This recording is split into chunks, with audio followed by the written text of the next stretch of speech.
কবিতাৰ শিৰোনাম তোমাক ক'ব খোজা কিছু কথা। কথা চিৰঞ্জীৱ ডেকা,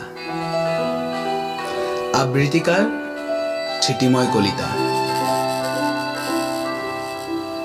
ভাবি থাকোঁতেই ৰৈ গ'ল কথাবোৰ, ৰৈ গ'ল ক'বলৈ নিজৰ উন্মাদ বুকুৰ হেজাৰ কাহিনী। কাকনো লাজ কৰি লুকুৱাই ৰাখিছো বেদনাৰ অতহাৰ্য।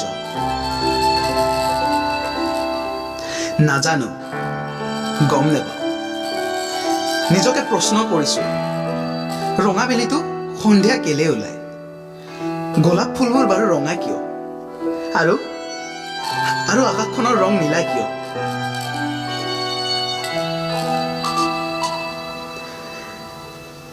উত্তৰত তাই কৈছিল, তুমি কবিতাৰ দৰে কথাবোৰ কিয় কৈ আছা? মাথো সেইখিনিতেই সীমাবদ্ধ মোৰ অব্ৰাচীন ভাল পোৱা।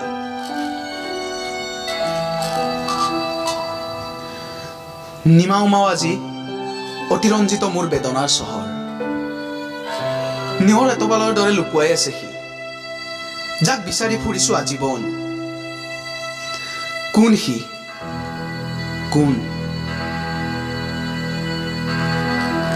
ফাগুন তাৰ নাম, নিসংগতা যাৰ কোমলীয়া হৃদয়ৰ মেৰ পাকত মোৰ যৌনতা বদনাম, মোৰ যৌনতা বদনাম।